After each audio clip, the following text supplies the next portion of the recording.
Today's subject is the 2025. Today's subject is the 2025.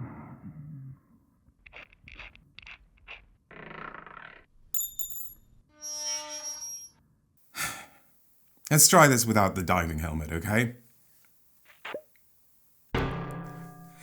Today's subject is the 2025 Kennerspiel des Jahres winner Endeavor Deep Sea, a spiritual sequel to Endeavor Age of Sail, which I have played once, and the one thing I remember about it was that it was incredibly forgettable. Also, it had a slavery deck. I guess that's two things I remember. Anyway, Deep Sea is not only more consciously themed, but it is also more than memorable. I like this game a lot. It's a moorish and satisfying system of exploring reefs, turtles, jellyfish, and doing some sonaring in a bathysphere. What is not to love? Well, hold your submersibles there, underwater cowboy, because under this wet, sloppy steak setting lies a dry oatcake Eurogame ready to suck up all those excitement juices. If you're new to board games, what that means is that this game is primarily math and efficiency. But despite its points nature, it bucks the recent trends of the genre and injects itself with delightful amounts of admittedly indirect player interaction. The result of which is a game that feels alive and vibrant, but is still mostly concerned with things like evaluating which of these spaces is gonna give me one more victory point in comparison to another dozen spaces.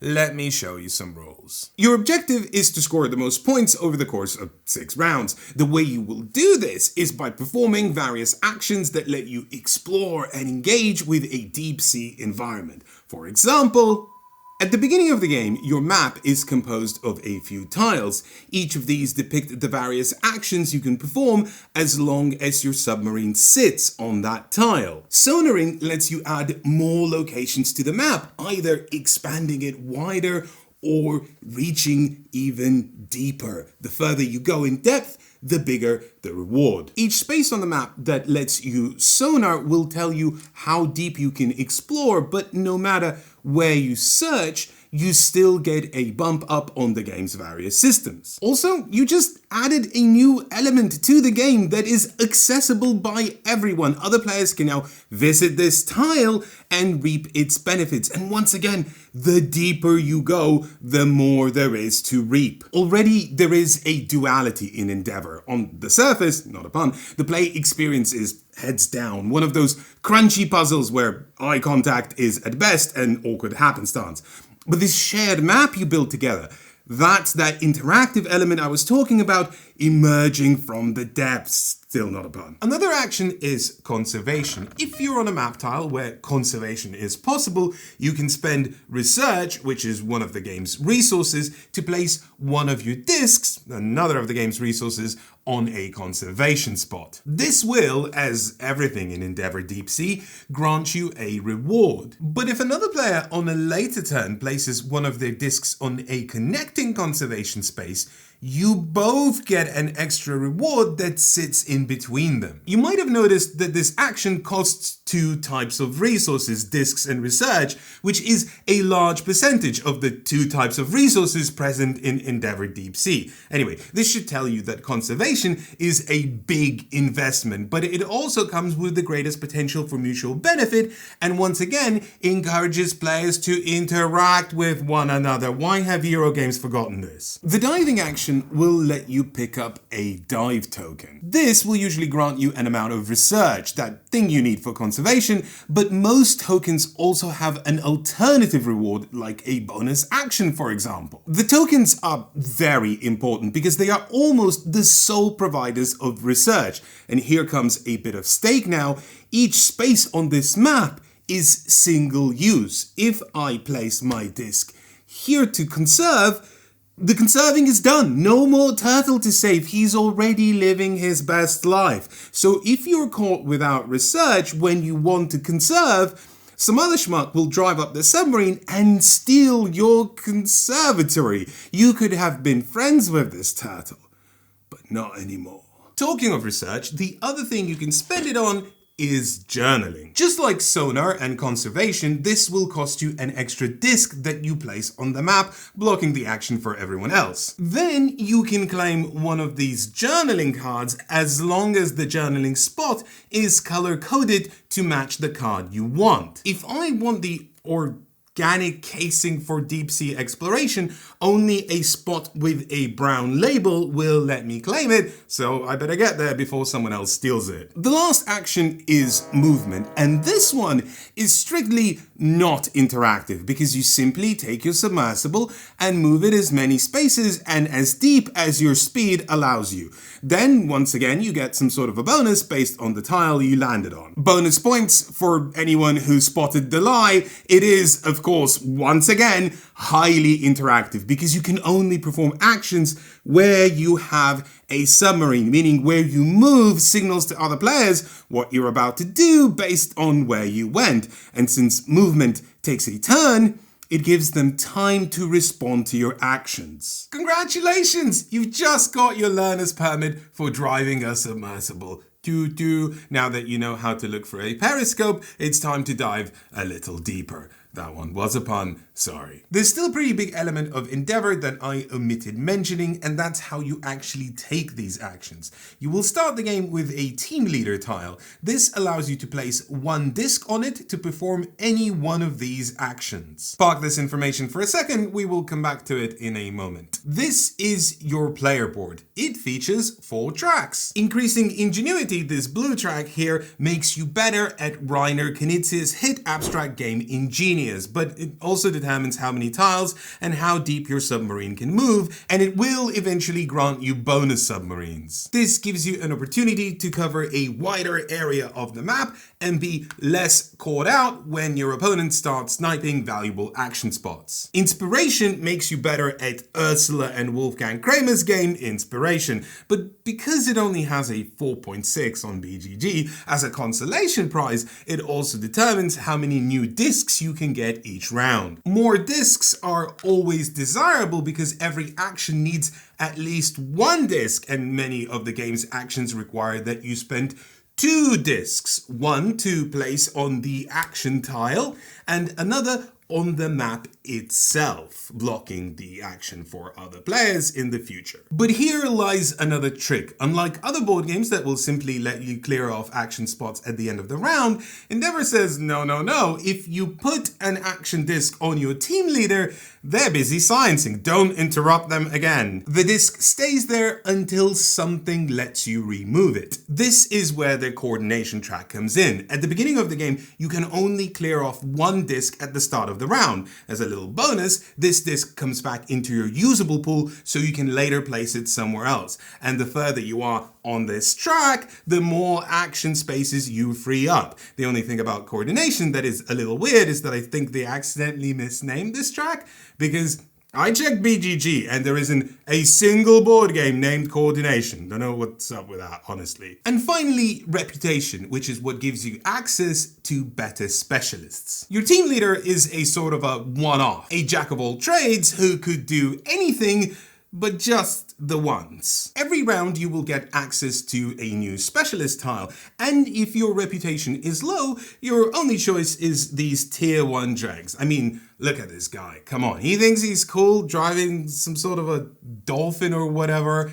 I don't want him. This meager selection can be enhanced with higher reputation, each tier unlocking access to new specialists, some of whom will provide double, even triple actions with a single disc placement. The 5th and final tier will even unlock the unique specialists that are not only super efficient action-wise, but offer scoring opportunities if upgraded. That's right, you can upgrade these specialists. And if that wasn't enough, Reputation makes you better at Kei Kojino's, that's the designer of Scout, 2022 game Reputation. And what is going on with this cover? Remember when I mentioned that every action rewards you in some way? Well, generally these rewards are advancing on these tracks, and suddenly the game of saving turtles in a submarine is actually a man-made bloodbath of positioning and cohabiting opportunities, because you can only attain desirable abilities if you grab the right spaces before other players. Endeavor Deep Sea is a web of possibilities continuously signaled and exploited by every player, and I think its success can be attributed to the fact that you can play it like a regular point salad, not paying much attention to what's happening on this shared map, because every action will grant some sort of a boon. You will do fine if you only focus on what's in front of you. But you will do better if you hyper-analyze everyone's behavior. A play space that offers something for everyone. Or does it? Here's the thingy thing. In case it wasn't clear from my exuberant effusiveness, I could espouse the excellence of Endeavor endlessly. If you need me to recommend this game, oh my, it's free thumbs up plus a toe if you want one. But, look, I know how board game internet gets, so I want to make things very clear in advance. I really like Endeavor Deep Sea. I think it's cool, but can we have a conversation about a game that we like where we don't just list all the things we like? There's things about this game that are quite weird and interesting, and they're not necessarily good things, but that doesn't mean the game is bad. Can we talk on that level? Don't know why I'm asking when it's obvious. I will talk about it whether you give me your permission or not. Let's just do it. First, some critical things about pragmatics. Endeavor plays strange with player count. The shape of each map is determined by a mission you select at the beginning of the game. This will depict the placement of initial tiles and where they sit in this 5x5 grid. They also offer different scoring opportunities for end of game things, pulling players into different directions. For example, mission 1 is quite generous, simply rewarding you for things you already want to be doing, like sonar or conservation actions. Whereas mission 4 will reward you for going either very deep or very wide, with a double whammy if you do both. And naturally, the more players you have, the more of the map will be explored. More players adds more friction, conservation actions become more competitive, and snatching spaces is a much more emergent puzzle. But also, the more players you have, the longer the playtime. Each person doesn't just add their own action and thinking time,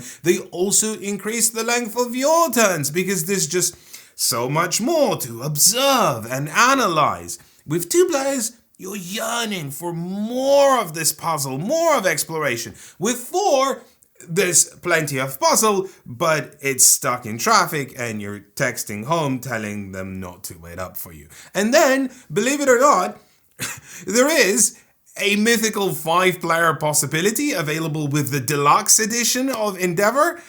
I hate to imagine what that is even like. So many of the game's elements ride on interaction, but the space is never adjusted for potential scale. Neither the amount of tiles nor the tile elements themselves are accounted for number of players in any way. It feels like it was designed specifically with 4 players in mind, and despite the ballooning length, every other player count is a sort of compromise. Whilst we're on tile elements, I have a small wishbone to pick with Endeavor's graphical design. Presentation-wise, I think Endeavor is lovely, but the way it communicates key information leaves a lot to be desired. Thin, imperceptible white lines in a literal sea of details is not an ideal way to communicate interactive elements, and that kind of thing can be quite overwhelming to new players in a game that isn't heavy enough to be disqualified from a Kenner Spiel des Jahres award. So that's the pragmatics. Now let's get philosophical. In 2008, in a blog post on his website, Monte Cook, the lead designer of Dungeons & Dragons 3rd edition, coined the term ivory tower game design. He described it as something borrowed from Magic the Gathering, where some cards are printed to look appealing, but within the context of the game's rules, are purposefully designed to be bad choices. You only understand that they are bad choices once you weigh them up, and sometimes that weighing only comes from experience, as in you make a choice because it seems good, but then realize that you were misled because you weren't able to consider the full context of the rules the card lives in until you actually play with it. Remember the tracks in Endeavor? You are at the beginning of your adventure and there are 4 roads asking you which direction do you want to pick. Shall you be the master of discs, never at the whims of supply, always ready to perform actions? Or shall you invest in movement, multiplying your presence and speed so you can be first towards desirable locations? Maybe you'll focus on better staff. After all, earlier access to better specialist tiles means you can be more efficient with actions. 1 disc! Free actions get to level 5 specialists early and you're reaping that efficiency. Wrong, wrong, and wrong. There is, in fact, one answer. Your only choice is coordination. Endeavor's primary concern is freeing up specialists already in your employ. Everything else is secondary. Actually, that's not true. Getting more discs is secondary, everything else is tertiary. Much like crowd favorite Food Chain Magnate, there are multiple good opening moves, but there are many more that lose you the game on turn 1. I often described Food Chain Magnate as more of an art installation than a game, and I feel like the way most people experience art installations is accidentally taking a wrong turn and spending the next 3 hours in misery. So turn 1 trap that loses you the game is entirely apt. But Endeavor Deep Sea is not designed to be a purposeful critique of the ills of capitalism. It's just a very spiky point salad with a wholesome setting that belies the snarling teeth of competition. Here's a fun fact. In the very same blog post where Monte Cook cooks the term ivory tower game design, he also says, perhaps as is obvious from the name I've coined for this rules writing style, I no longer think this is entirely a good idea. I was just reading a passage from a recent book, by book he means a D&D supplement, and I found it rather obtuse. It is quite damning to coin something and critique it in the same breath. The phrase dead on arrival springs to mind, but it is all about context. Many folks, including myself, enjoy Endeavor in spite or even because of this design ethos. I think one thing that's really important to understand to continue this conversation is that the concept of ivory tower game design doesn't relate to the idea of this turn 1 trap. It relates to how a game communicates a turn 1 trap. Extending that analogy back to Food Chain Magnate, anyone who teaches the game now to new players is aware that there is a move that players can take on the very first turn that will ruin the game for them and everyone involved. So when they teach it, they will probably say, hey, don't do this thing or we will have to restart. It's going to waste a half an hour. But hypothetically, if Food Chain Magnate was only releasing now, people would not be aware of this. They would have to learn through first-hand experience. Having a turn 1 trap is not ivory tower game design.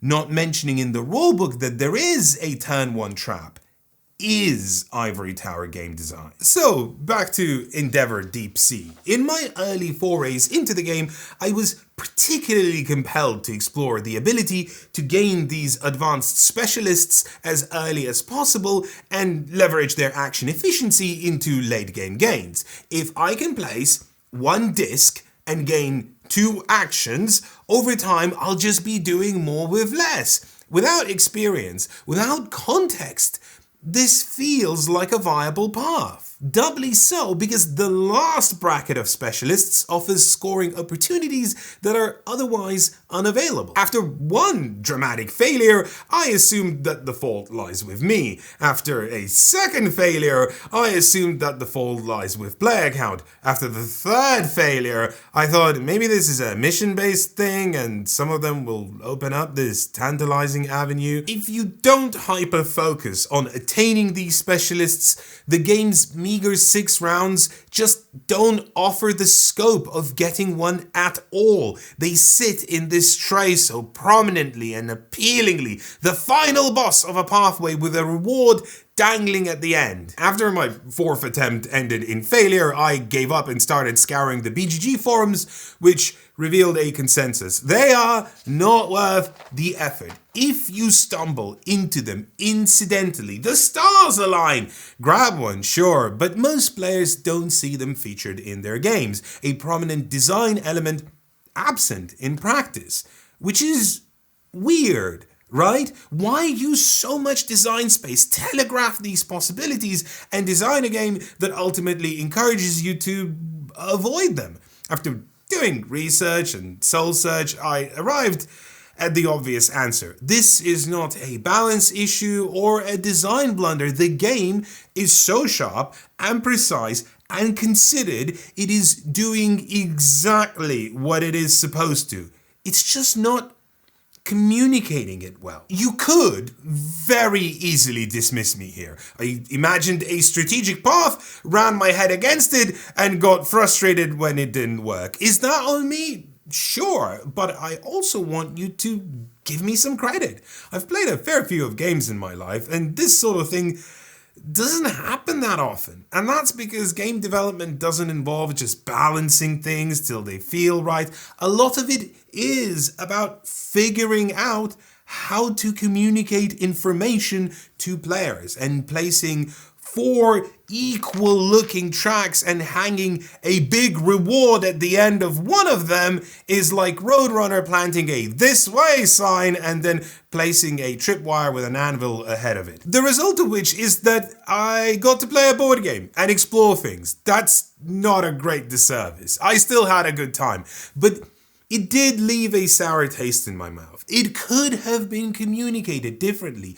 A single sentence in a hypothetical strategy tips section in the rulebook could have saved so much time and diverted these experiences into more enjoyable play. Endeavor Deep Sea is strong enough to carry the weight of this, in my opinion, mistake. It's fun in spite of it, and that is remarkable by itself. And there is already an expansion in the works that will replace this tray of specialists with an altogether new set, and I have no idea how this new array will function, but the fact that they're tinkering with this specific part of the game, to me, already speaks volumes. There's still a few things about this game that I have not covered. Like, for example, there's a whole co-op mode, which I haven't played because I'm not a big fan of alternative modes in board games.